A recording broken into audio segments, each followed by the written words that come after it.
Hello दोस्तों, welcome to my YouTube channel. दोस्तों, मैं सोनू सर आपके सामने दोबारा हाजिर हूँ एक नए और ज़बरदस्त कंटेंट के साथ में। दोस्तों देखिए, आज से जो हम सीरीज़ शुरू करने वाले हैं वो है हमारे पास में top 200 most repeated idiom and phrases की सीरीज़, जिसका आज हम आपके लिए लेकर आए हैं पार्ट 1। और इस पार्ट 1 में हम क्या चीज़ देखने वाले हैं वो आपको बता देते हैं। एक पार्ट 1 के अंदर जो हम देखने वाले हैं, थोड़ा ज़रा इसको सेट कर दूँ मैं। पार्ट 1 के अंदर जो हम देखने वाले हैं बेटा, उसके अंदर हम लोग देखेंगे मोस्ट इम्पॉर्टेंट 200 और ईडीएम एंड फ्रेजेस का पार्ट 1, जिसमें आज 1 से लेकर 20 तक जा रहे हैं। अच्छा, ये किन किन के लिए हेल्पफुल है बेटा? हमारे जितने भी डिफेंस वाले बच्चे हैं, डिफेंस एग्ज़ाम के लिए, या हमारे जितने भी एसएससी वाले बच्चे हैं, दोनों के लिए बहुत हेल्पफुल सीरीज़ होने वाली है। और ये एक ऐसी सीरीज़ है, अगर आप इनको कर लेते हैं तो निश्चित रूप से आपको एग्ज़ाम में कहीं ना कोई क्वेश्चन टकरा ही जाएगा। तो चलिए बिना समय गवाए क्वेश्चन 1 पर आते हैं। अ रेड लेटर डे। अब रेड लेटर डे का मतलब क्या होता है? एक बहुत ही यादगार दिन। तो देखिए ज़रा यहाँ पर इमेजेस की हेल्प से, अ रेड लेटर डे। अब मान लीजिए यू हैव बीन एक्सेप्टेड, जैसे इसको यानी यूनिवर्सिटी के अंदर इसको मौका मिल गया, तो इसके लिए क्या होता है? बहुत ही यादगार दिन हो गया, a very happy and memorable day. तो क्या आंसर टिक करोगे आप? चेक करेंगे। A day of fun and enjoyment, क्या टिक करोगे आप इसके अंदर? आपका जो आंसर लगेगा वो लगेगा option D for Delhi, memorable day यानी यादगार दिन। ठीक है, चलिए नेक्स्ट क्वेश्चन की तरफ पे मूव करते हैं। नेक्स्ट क्वेश्चन है हमारे पास में गिफ्ट ऑफ गैप। अच्छा, गिफ्ट ऑफ गैप का मतलब क्या होता है? बोलने की कला। गिफ्ट ऑफ गैप होता है बोलने की कला। My aunt has the gift of gab and can socialise any group. अब उसकी जो आंटी है उसके पास क्या है? बोलने की कला है, और वो किसी भी ग्रुप में अच्छे से बातचीत कर सकती हैं। जैसे आंटी हैं, और आंटी ये है कि इधर पे भी बात कर सकती है। इन सभी लोगों के बीच में क्या है? इनकी बोलने की कला इतनी अच्छी है कि हर कोई इनसे मोहित हो जाता है, इनकी बातों में आ जाता है। ठीक है, तो अब यहाँ पे अपने ऑप्शन को देखो। एबिलिटी टू कुक वेल, ये नहीं होगा। एबिलिटी टू क्रिटिसाइज एनीवन, किसी की आलोचना करना, ये भी नहीं। Ability to spend time anywhere, कहीं पर भी समय व्यतीत करना, नहीं। एबिलिटी टू स्पीक इलोक्वेंटली, बोलने की कला, अच्छे से बोल पाते हैं। Option D for Delhi. ठीक है, नेक्स्ट क्वेश्चन की तरफ पर आएंगे। Question number third. थर्ड क्या बोल रहा है? This problem is a hard nut to crack, it will take longer than they imagine. ये जो समस्या है, a hard nut to crack है, और इसको सॉल्व करने में काफ़ी लंबा समय लगेगा। तो ऐसी कोई समस्या जो बहुत कठिन हो। हार्ड नट टू क्रैक मतलब जैसे ये नट रखा हुआ है, उसको तोड़ना बहुत मुश्किल होता है, तो हथौड़ी की हेल्प से इसको तोड़ रहा है वो। एक ऐसी प्रॉब्लम जो काफ़ी ज़्यादा डिफ़िकल्ट टू सॉल्व हो, है ना, जिसको हम बड़ी मुश्किल से सॉल्व कर पाएँ। तो देखिएगा, इसका जो आंसर है अपने पास में, इन्वॉल्व्स ब्रेकिंग नट्स, नट्स तोड़ने में बिजी रहना, नहीं। इज़ नॉट इंक्रीजिंग इनफ, बहुत ज़्यादा बढ़ रहा है, नहीं। It is difficult to solve, यही आंसर है, ऑप्शन सी फॉर चेन्नई। देखिए बेटा, ये जो कंटेंट मैं आपके लिए लेकर आया हूँ बहुत बहुत इंपॉर्टेंट है, आपको एग्जाम में बहुत हेल्प होगी, बिलीव कीजिए, है ना। और विद इमेजेस हेल्प मैं बता रहा हूँ, जिससे लंबे समय तक आपको याद रहे। अब बोला गया है अ वाइल्ड गूस चेज। अ वाइल्ड गूस चेज का मतलब क्या होता है? कोई ऐसा काम जो काफ़ी ज़्यादा, जिसमें हमारी बहुत एनर्जी लगे। देखिए, ये देखिए यहाँ पर एक मैप ढूंढ रहे हैं, ये है ना, रास्ता ढूंढ रहे हैं, किस रास्ते से इनको मिल सकता है, कोई रास्ता इनको कैसे मिल सकता है। तो वाइल्ड गूस चेस का मतलब क्या होता है कि बहुत ज़्यादा प्रयास करना, ढूंढने में, पक्षी को ढूंढने में कोशिश कर रहे हैं, लेकिन उसका कोई फल नहीं मिला है ना। तो इसका मतलब क्या है कि आपने टाइम तो स्पेंड किया है और मेहनत भी की है, लेकिन उसका कोई रिजल्ट नहीं मिल पाया आपको। तो निष्फल परिणाम या निष्फल प्रयास। टाइमली एक्शन, ये नहीं होगा। यूजलेस सर्च, यानी आपने बहुत मेहनत की लेकिन फिर भी आपको कुछ परिणाम नहीं मिला। डिलेड एक्शन नहीं होगा। वाइज डिसीजन, बिल्कुल नहीं। नेक्स्ट क्वेश्चन पर आते हैं। क्वेश्चन नंबर देखेंगे 5। I told you not to play the prank but you didn't listen, now face the music.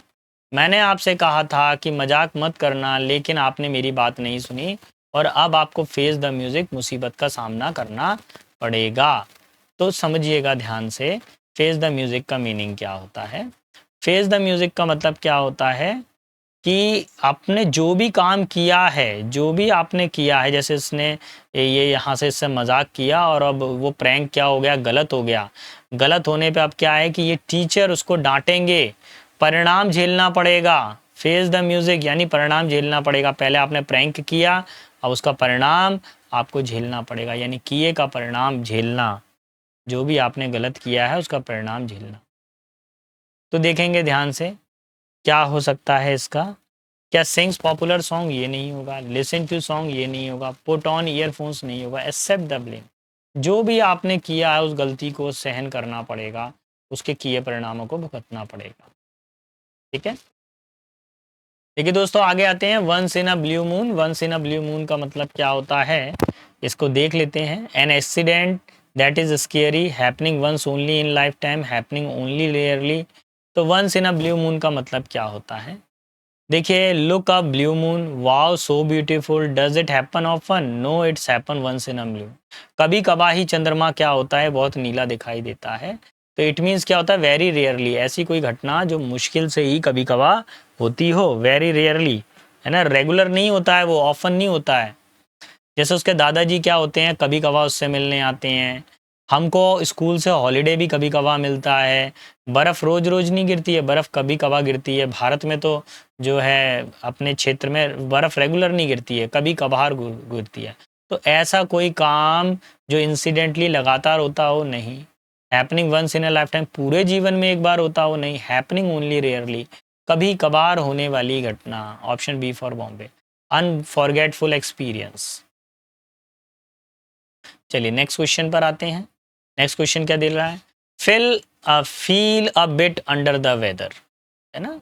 Feel a bit under the weather, तो इसका मीनिंग क्या होता है। देखिए, you don't look good, what's wrong. ये लड़की पूछ रही है, तुम अच्छे दिखाई नहीं दे रहे हो, तुम्हारे को क्या हुआ है। I have headache, sore throat, feel tired, मैं बहुत बीमार हूँ।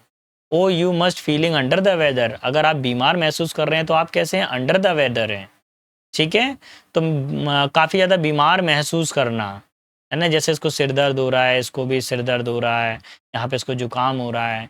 तो मतलब बीमार जैसा महसूस करना, फील अंडर द वेदर। मौसम की वजह से हम क्या हो जाते हैं, बीमार पड़ जाते हैं ना, बारिश होने की वजह से क्या हो जाता है, बारिश होने की वजह से। टू बी अनअप्रिशिएटेड, कोई हमारा सम्मान नहीं करता, नहीं। टू फील सिक और अनहेल्दी, हम बीमार महसूस करते हैं। Option B for Bombay. To be calm and patient, ये नहीं होगा। टू बी वेरी हैप्पी, नहीं। ठीक है, option B for Bombay. Believe कीजिए बेटा, ये जितने भी मैं आपको करवा रहा हूँ ना, ये सब आपके एग्जाम में आपको कहीं ना कहीं देखने को मिल जाएंगे। आप लौट कर खुद ही कमेंट करके जाओगे कि नहीं सर, जो कंटेंट आप पढ़ा रहे हैं, जिस तरह की चीज़ें आप हमको दे रहे हैं, वो बिल्कुल बिल्कुल एग्ज़ाम में टकरा रही हैं। विश्वास कीजिए, आपको बहुत बेनिफिट होने वाला है इस सब चीज़ों से। टू स्मेल अ रेट, अब टू स्मेल अ रेट का मतलब क्या होता है वो समझिएगा। To smell foul, to see a rat, to chase a rat, to be suspicious. ये थोड़ा सा ऑप्शन अप डाउन हो गए हैं, तो ज़्यादा टेंशन ना लीजिएगा, बनाते समय गड़बड़ हो गया। टू स्मेल अ रेट का मतलब क्या था, oh no who break the vase, किसने इस गमले को तोड़ा। मैं तो लाइब्रेरी में थी, I was in library, I was outside whole time, मैं पूरा दिन भर बाहर था। आई स्मेल अ रेट, मुझे शक है। जैसे एक बिल्ली एक चूहे को सूंघ लेती है, यानी शक करती है, किसी पर संदेह करना। अब ये बोल रहे हैं कि बाद में इन्होंने सीसीटीवी कैमरा से चेक किया कि इस लड़के ने इसको तोड़ा है। तो स्मेल अ रेट का मतलब क्या होता है, किसी पे शक करना। जैसे बिल्ली है ना, चूहे को सूंघ कर पता कर लिया। To smell a foul, foul का मतलब बदबू, ये नहीं होगा। टू सी अ रेट, नहीं। टू चेज अ रेट, ये भी नहीं। टू बी सस्पिशियस, यानी संदेह के घेरे में। Option D for Delhi. Clear. Next question पर आते हैं। क्वेश्चन नंबर नेक्स्ट हमारे पास क्या दिया हुआ है। The heavy losses in business came like a bolt from the blue. Business में बहुत बड़ा नुकसान हुआ है और ये like a bolt from the blue है। अब देखिए, बोल्ट फ्रॉम द ब्लू का मीनिंग क्या होता है वो समझिएगा। Bolt from the blue, why is totally unexpected. ये कोई बिजनेस कर रहा था और उसको क्या हो गया, बहुत बड़ा नुकसान हो गया। तो ये क्या था, अनएक्सपेक्टेड था। उसने सोचा भी नहीं था कि इतना बड़ा नुकसान हो जाएगा। अचानक से आसमान का फट जाना, बोल्ट फ्रॉम द ब्लू, आसमान से आफत का गिर जाना। हमारे सीईओ ने रिजाइन कर दिया है, अरे ये भी प्रॉब्लम है। ये बच्चे बाहर घूमने गए थे, अचानक से कार खराब हो गई, अब बोल्ड फ्रॉम द ब्लू है। डैड हॉस्पिटल में है, सीरियस है, एक मैसेज आया, अब बोल्ड फ्रॉम द ब्लू है। तो बोल्ड फ्रॉम द ब्लू का मतलब क्या होता है? सडनली है ना, अनएक्सपेक्टेडली, कोई घटना जिसके बारे में आपने सोचा नहीं था और वो घटना घटित हो जाए। तो अ थंडर स्टॉर्म नहीं, अन अनएक्सपेक्टेड डिजायर, आपने सोचा नहीं था ऐसी घटना आपके साथ हो सकती है। अ विंडफॉल नहीं, एन ओमिनस वार्निंग नहीं। ठीक है, तो चलिए मैं आगे एक और स्लाइड पे चलता हूँ मैं। देखिए बड़ी मुश्किल में बेटा ये आप लोगों के लिए रिकॉर्ड करना पड़ता है, बहुत टाइम लगता है इसको बनाने में, फिर उसको क्रिएट करना है, फिर उसको आपको प्रेजेंट करना है, और लेट नाइट मेरे को रिकॉर्ड करना पड़ता है, पूरी एनर्जी डिस्टर्ब हो जाती है। शाम को आप लोगों को मालूम है आर्मी क्लर्क का जो बैच है हमारा वो 6 बजे से 10 बजे तक चल रहा है, रात को 10-10 बजे मैं घर पहुँचा, फिर घर पर आके फिर देन रिकॉर्डिंग करना 11 बजे से बहुत सिर दर्द हो जाता। अगेन फिर मॉर्निंग में अर्ली मॉर्निंग 8 बजे से फिर वही शेड्यूल है। खैर आपकी पढ़ाई बिल्कुल नहीं रुकेगी, आपका जो भी है वो हम पूरा कराएंगे। Please come to the point, कृपया पॉइंट पर आइए, do not beat around the bush, इधर उधर की बात मत करिए। बीट अराउंड द बुश, मुद्दे की बात पर आइए, तो इधर उधर की बात ना करना, है ना। तो देखिए बीट अराउंड द बुश, अब देखिए यहाँ पर एक मीटिंग चल रही है। अब इस मीटिंग में वो क्या कर रहा है, मेन बात नहीं कर रहा है, वो इधर उधर की बात कर रहा है। 30 मिनट तक वो फालतू बकवास कर रहा, उसने कोई भी बात ऐसी नहीं करी जो कंपनी के फायदे के लिए हो। तो ये क्या हो गया, बीट अराउंड द, जो इधर उधर की बातें करे, मुद्दे पर ना आए, तो उसको क्या बोलते हैं, बीट अराउंड द बुश, यानी झाड़ियों के इधर उधर घूमते रहना। तो क्या हो जाएगा, अवॉइड मेन टॉपिक, मुद्दे की बात ना करना, मेन टॉपिक को अवॉइड करना। ठीक है, तो कहलाता है बीट अराउंड द बुश। यही आपका आंसर हो जाएगा। ऑप्शन जो लगेगा वो ए फॉर अम्बाला लग जाएगा। ठीक है, चलिए 1 मिनट में थोड़ा चेक कर लूँ मैं सब कुछ ओके है कि नहीं है, मेरी वॉइस ठीक आ रही है कि नहीं आ रही है। हाँ ओके है मेरी वॉइस यहाँ पर। ठीक है, ओके, तो मैं अगेन आ जाता हूँ यहाँ पर, क्वेश्चन नंबर 10 तक मैं करा चुका हूँ। थोड़ा सा जल्दी जल्दी देख लेता हूँ मैं चीज़ों को।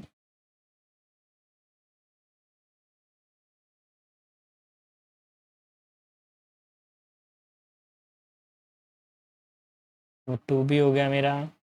ठीक है, थोड़ा स्लो चल रही हैं चीज़ें ये। 3 भी हो गया है। हार्ड नट टू क्रैक का मतलब क्या होता है, डिफ़िकल्ट टास्क होता है। जल्दी जल्दी बताइए आप। वाइल्ड गूस चेज, इसका मतलब क्या होता है, यूजलेस सर्च, प्रयास कर रहे हैं लेकिन कोई चीज़ नहीं मिल रही है। फेस द म्यूज़िक, कोई भी काम किया है उसकी आलोचना को झेलना, फेस द म्यूज़िक होता है। Once in a blue moon, कभी कभार होने वाली घटना। ठीक है, ये भी मैंने करा दिया आपको। फिर उसके बाद में मैंने कराया फील अंडर अ वेदर, यानी बीमार महसूस करना, तो फील सिक ये भी हो गया है बेटा। टू स्मेल अ रेड, किसी पे शक करना, तो ये भी करा दिया मैंने। फिर देन मैंने आपको कराया बोल्ड फ्रॉम द ब्लू, अचानक से आत्मा आसमान का फटना, आफत का आना, ये भी करा दिया। उसके बाद में बीट अराउंड द बुश, मुद्दे की बात ना करना, इधर उधर की बात करना। ठीक है, अब आएंगे नेक्स्ट 11 पे, ब्लो वन ओन ट्रम्पेट। ठीक है, ब्लो वन ओन ट्रम्पेट का मतलब क्या होता है उसको समझने की कोशिश करेंगे। देखिए यहाँ पर क्या होता है कि जो केवल अपनी ही बात कहता रहता हो। Why does Tom always talk about himself, वो हमेशा अपनी बात क्यों करता रहता है। He never misses a chance to blow his own trumpet, वो अपनी तारीफ किए बगैर कभी नहीं थकता है। Let me tell you about my amazing achievement, ये देखो अपनी अचीवमेंट्स के बारे में बता रहा है। सीरियसली अगेन तुम फिर वही बात कह रहे हो, मतलब अपनी प्रशंसा करना, है ना। देखो यहाँ पर अगेन इसे अपनी प्रशंसा कर रहा है कि देखो मैंने अच्छा काम किया था, मेरे को मिल गया। अब इसकी कंपनी का प्रोजेक्ट बहुत आगे बढ़ रहा है, तो ये भी अपनी प्रशंसा कर रही है, अपने दोस्त के सामने अपने ही मेहनत के आगे लाप रहा है। तो अपनी ही प्रशंसा करना, किसी की ना सुनना, उसको क्या बोलते हैं, bro on Trump. Rally on one self, तो ये नहीं होगा। खुद पर आश्रित उतना, क्रिटिसाइज अदर, दूसरों की आलोचना करना नहीं। रेस्पेक्ट अदर, दूसरों का सम्मान करना नहीं। प्रेज वन सेल्फ, बस अपनी अपनी कहे जा रहे हैं, किसी का सुनना नहीं है। ठीक है, चलिए नेक्स्ट आते हैं 12 पर। Gopi works by fits and start. अच्छा, बाय फिट्स एंड स्टार्ट्स का मतलब क्या होता है समझेंगे। गोपी लगातार काम करता रहता है, फिट्स एंड स्टार्ट्स। अब मीनिंग्स थोड़ा देखोगे तब आपको समझ में आएगा इमेज से। देखो गोपी ने अपना वर्क करना स्टार्ट किया, आई विल डू लेटर। ये हर चीज़ को क्या बोलता है, आई विल डू लेटर, रुक रुक के काम करता है। 9 बजे लेट स्टार्ट अ प्रोजेक्ट, 9 बजे उसने अपना प्रोजेक्ट काम किया। 9:30 बजे उसने तुरंत ही वीडियो देखना चालू कर दिया। फिर 11 बजे फिर वो दोबारा से प्रोजेक्ट पर आ गया, मैं कहाँ पर था। फिर 1 बजे उसने खाना खा लिया, और फिर उसके बाद में शाम को 6 बजे पता चला उसके पास में बहुत सारा प्रोजेक्ट है करने के लिए। मतलब किसी काम को रुक रुक कर करना, है ना। बहुत सारा काम है लेकिन काम कैसा हो रहा है, रुक रुक कर हो रहा है, बार बार ब्रेक लग रहे हैं, लगातार नहीं हो रहा है। तो ऐसा कोई काम जिसमें बार बार रुक रुक के करना पड़े, है ना, तो कंसिस्टेंटली ये तो नहीं होगा, irregularly. Answer B for Bombay. In high spirit, जोश में, इंथुसियास्टिक नहीं। तो बी फॉर बॉम्बे ही इसका फाइनल आंसर हो जाएगा। किसी काम को अगर वो रुक रुक कर रहा है, लगातार काम नहीं कर रहा है। True friends stay by our side. हमारे जो असली मित्र होते हैं वो हमारे साथ में हमेशा खड़े रहते हैं, थ्रू थिक एंड थिन। चाहे कोई चीज़ थिक मोटी हो, चाहे कोई चीज़ पतली हो। तो अब देखना है थ्रू थिक एंड थिन का मतलब क्या होता है। तो true friend stay our self side by through thick and thin. In good times, अच्छे समय में भी आपके साथ में है। ग्रेट टीम, पढ़ाई कर रहे हैं, एक साथ कर रहे हैं। कोई प्रॉब्लम हो जाए, फेल हो गया बच्चा तो भी साथ में है। कोई परेशान है तो भी साथ में है। तो अच्छाई में भी साथ में है। परिवार हमेशा हमारे साथ में रहता है, टीम्स हमेशा हमारे साथ में रहती हैं। तो मतलब किसी को सपोर्ट करना, चाहे वो समय अच्छा हो, चाहे वो समय बुरा हो, तो सभी समय में उसका सपोर्ट करना, ठीक है। हर समय के अंदर व्यक्ति का सपोर्ट करना। तो अंडर ऑल सर्कमस्टेंसेस, है ना, हर परिस्थिति में व्यक्ति का सपोर्ट करना। Answer A for Ambala. In happy moments, in difficult time, in different वेदर्स। Okay, चलिए नेक्स्ट आते हैं क्वेश्चन पर। क्वेश्चन नंबर 14 पर आते हैं। 14 क्या कह रहा है, information and technology has developed by leaps and bounds. Information और टेक्नोलॉजी क्या है, बाय लीप्स एंड बाउंड्स बढ़ रही है, बाय लीप्स एंड बाउंड्स बढ़ रही है। तो क्या इन अ फार ऑफ प्लेसेस होता है, through unfair means, at a rapid pace, और वेरी ग्रेजुअली। कैसे बढ़ रही है देखो, बाय लीप्स एंड बाउंड्स का मतलब क्या होता है, कोई चीज़ क्या बहुत तेज़ी से बढ़ रही है। देखो पुराने टाइम पे हम क्या करते थे, तस्वीरों को पत्थर पे बनाते थे, फिर हमारे पास आ गया टाइपराइटर, फिर हमारे पास आई कंप्यूटर, कंप्यूटर से मोबाइल आए, अब हमारे पास में आ गया एआई। तो हम क्या कर रहे हैं, बढ़ रहे हैं, और तेज़ी से बढ़ रहे हैं, रुक रुक के नहीं बढ़ रहे हैं। तो किसी चीज़ में तेज़ी से इम्प्रूवमेंट आना बाय लीप्स एंड बाउंड्स होता है ना। तो देखिए फर्स्ट वाला नहीं होगा, थ्रू अनफेयर मीन्स ये नहीं होगा, एट अ रैपिड पेस यही आंसर लगेगा, सी फॉर चेन्नई। वेरी ग्रेजुअली नहीं होगा। ओके, नेक्स्ट क्वेश्चन पर आता हूँ। क्वेश्चन नंबर नेक्स्ट देखेंगे। नेक्स्ट क्या बोल रहा है, turn a deaf year. Deaf का मतलब क्या होता है, बहरा। तो अगर कोई कान से बहरा हो गया है तो वो क्या कर रहा है बताइए, क्या वो लोगों की सुन रहा होगा। टर्न अ डीफ ईयर का मतलब क्या हो जाता है, बिल्कुल अनसुनी देना, किसी की नहीं सुन रहा है वो। मम्मी बोल रही है इधर पे सामान आमन पड़ा हुआ है, वो सिर्फ अपने मोबाइल में बिजी है, सुन नहीं रहा मम्मी की। लोग एम्प्लॉयज़ कंप्लेंट कर रहे हैं मैनेजर से, मैनेजर किसी की नहीं सुन रहा। डॉक्टर सलाह दे रहा है, पेशेंट को कोई मतलब ही नहीं है। तो किसी की नहीं सुनना, अनसुनी देना। क्या करना, किसी को सुनना नहीं, बस अनसुनी देना। पे अटेंशन, ध्यान देना नहीं। लिसन केयरफुली नहीं। टू मेक समवन डीफ, किसी को बहरा बना देना नहीं। टू पे नो हीड, हीड का मतलब होता है ध्यान देना। तो आंसर डी फॉर दिल्ली लगेगा। नेक्स्ट क्वेश्चन पर आऊँगा बेटा मैं। क्वेश्चन नंबर नेक्स्ट जो है वो है 16 वाला, एट 11th आवर। अब 11th आवर का मतलब क्या होता है वो समझेंगे। At 11 AM, 11 PM, very last minute, at 1 hours before midnight.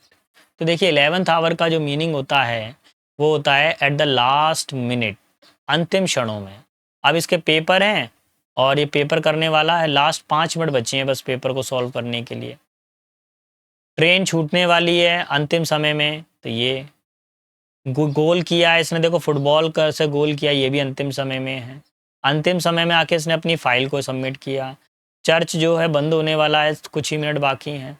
तो कोई भी काम क्या करना, अंतिम समय में करना, लास्ट मोमेंट पे किसी काम को करना, तो उसको बोला जाता है एट द 11th आवर, अंतिम क्षणों में। Answer C for Chennai. ठीक, नेक्स्ट क्वेश्चन पर आऊँगा, अगला क्वेश्चन क्या कह रहा है वो जान लेता हूँ मैं। ब्रेक द आइस, बर्फ को तोड़ना। अब क्या होगा ब्रेक द आइस, उसका मीनिंग देख लीजिए यहाँ पर।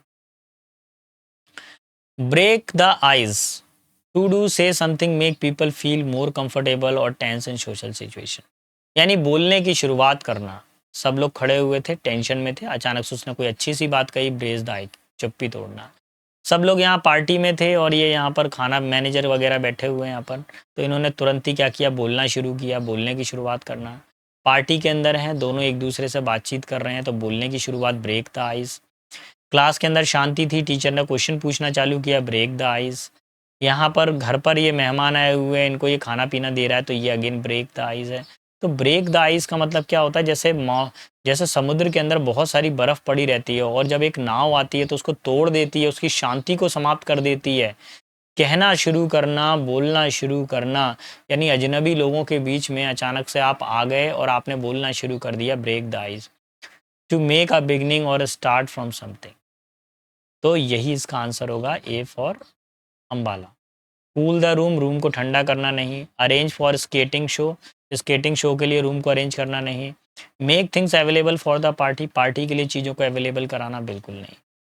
ठीक है, नेक्स्ट क्वेश्चन पर आते हैं। क्वेश्चन नंबर नेक्स्ट जो है हमारे पास, let's hope they will bury the hatchet and be friend again. चलो आशा करते हैं कि भाई वो बरी द हैचेट करेंगे और हमारे मित्र बन जाएंगे दोबारा से। तो मित्र अगर दोबारा से बनेंगे तो क्या करना पड़ेगा, पहले जो गलती की है उसको हमको जो है भूलना पड़ेगा। तो बरी द हैचेट का मतलब होता है दोबारा से, मतलब पुरानी जो गलती को भुलाकर, पुरानी समस्या को भुलाकर, पुरानी लड़ाई को भूलकर नई शुरुआत करना। देखो हैचेट का मतलब क्या होता है, कुल्हाड़ी जैसा औजार होता है। अब उस बरी का मतलब होता है दफन कर देना, अपनी कुल्हाड़ी को या अपने उस हथियार को दफन कर देना। ठीक है, तो बरी द हैचेट कहलाता है।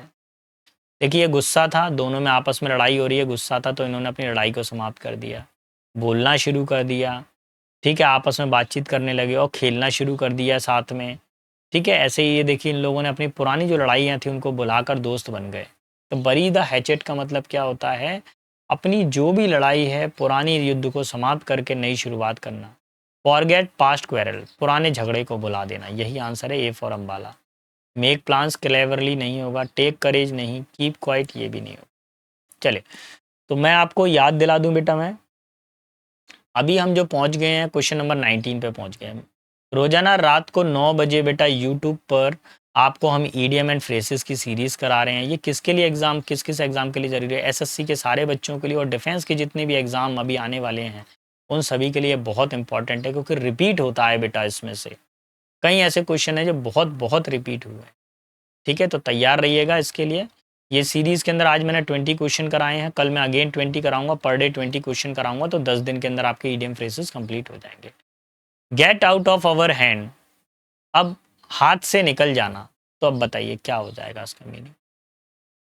अब देखिए क्लास के अंदर बहुत शोर हो रहा है, सारे के सारे बच्चे क्या हो गए और उनको कंट्रोल करना बहुत मुश्किल हो रहा है, तो पूरी क्लास हाथ से निकल गई है, गेट आउट ऑफ हैंड।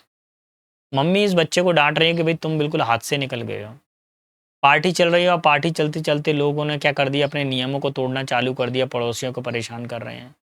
बारिश इतनी ज़्यादा हो गई है कि कार वगैरह डूबने लगी है, तो बात क्या है, अपने हाथ से निकल गई है। अब डेडलाइन आज है और आज ही बहुत सारा काम करना है, तो गेट आउट ऑफ हैंड हो गया अगेन। गुब्बारा है, ये गुब्बारा अपने हाथ से छूट गया, अब हम इसको नहीं पकड़ सकते हैं। तो कोई चीज़ जो अपने हाथ से निकल जाए, है ना, मौका हाथ से निकल गया, तो टू एक्ट इरेस्पॉन्सिबली नहीं, to become uncontrollable. Answer B for Bombay. ठीक है, ये नहीं होगा, ये नहीं। चलिए आज के हम लास्ट क्वेश्चन पर आते हैं। लास्ट क्वेश्चन क्या कह रहा है, देखिए इन द सेम बोट, एक ही बोट के अंदर होना। तो पहले मीनिंग समझ लेते हैं इमेजेस के through. In the same boat, देखो एक बोट है, एक ही बोट के अंदर सब बैठे हुए हैं। इसका मतलब क्या है कि सभी को एक ही जैसी समस्या का सामना करना पड़ेगा। अब घर में खाना बनाना है तो सबको क्या करना पड़ेगा, एक ही समस्या का सामना। सब एक साथ फेल हो गए, एक ही समस्या का सामना कर रहे हैं। सबको एक ही तरह के, सबको वीडियो कॉल मिल रहा है, लेकिन अचानक से क्या होगा, डील में कुछ प्रॉब्लम हो गई, तो ये एक ही समस्या का सामना कर रहे हैं। ऑफिस में वर्क है, अब डिले हो रहा है, तो सब लोग एक ही समस्या का सामना कर रहे हैं। तो एक ही समस्या का सामना करने को क्या बोलते हैं, इन द सेम बोट। ठीक है। At the centre of attention ये नहीं होगा, इन द सुपीरियर पोजीशन ये नहीं होगा, इन द सेम सिचुएशन, ठीक है। और आंसर डी फॉर दिल्ली ये नहीं। तो ध्यान रखिएगा बेटा, आज मैंने 20 क्वेश्चंस कराए हैं, कल मैं नेक्स्ट वीडियो में आपको 20 क्वेश्चंस लेकर आऊँगा, तैयार रहिएगा। और एक ज़रूरी चीज़, आप हमारे वीडियो को देखते हैं, पसंद भी करते हैं, लेकिन कभी भी आप हमारा लाइक बटन नहीं दबाते हैं। बड़ा दुख होता है, इतना सब कुछ करने के बाद में भी बच्चे नहीं वीडियो को देख रहे हैं, बस देखते हैं, वॉच टाइम तो बहुत आता है लेकिन लाइक नहीं आता, सब्सक्राइब नहीं आता। मैं तो अपने ऑफलाइन वाले बच्चों को बोल रहा हूँ, ऑफलाइन वाले बैठते हैं भैया लेकिन 70-80 लड़कों में से कोई ये नहीं है कि ढंग से सर का वीडियो देख लिया है तो हम उधर पे जाके उनको लाइक शेयर सब्सक्राइब कर दें, पर देख के आ जाते हैं। बाकी अभी कोई इधर उधर का वीडियो, इंटरटेनिंग वीडियो, तो बस फिर देखो क्या है क्या नहीं है। खैर जो भी हो, अच्छे से पढ़ाई करें, अच्छे से तैयारी करें, अपना और अपने माता पिता के नाम को रोशन करें। तब तक के लिए सारे बच्चों को बेस्ट ऑफ लक। जय हिंद, जय भारत।